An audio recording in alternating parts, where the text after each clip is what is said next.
Kamishna msaidizi mwandamizi wa idara ya uhamiaji James Mwanjotile amethibitisha kukamatwa kwa raia hao, ambapo amefafanua kuwa wamekamatwa eneo la Katoro katika gari la kampuni ya Alhamdulillah inayofanya safari zake kutoka wilaya Kibondo mkoani Kigoma kuelekea jiji la Mwanza lenye usajili wa namba T624 DVY.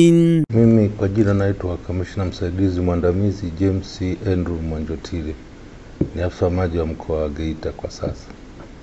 Raia waliokamatwa juzi walikuwa 36, lakini kati ya hao ambao walikuwa hawana vibali vya kuingia nchini walikuwa ni 28.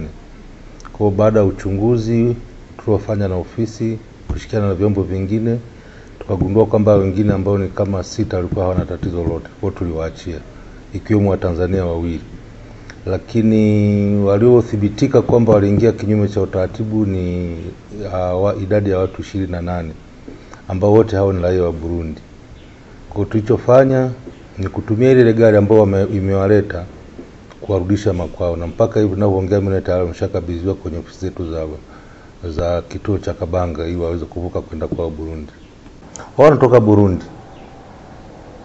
wanatoka Burundi wanapokuelekea, mwingine anasema anakwenda Mwanza, mwingine akamwambia anakwenda Kagera, Musoma. Huwezi kuwa specifically kwamba anakwenda wapi, lakini wote ni raia wa Burundi.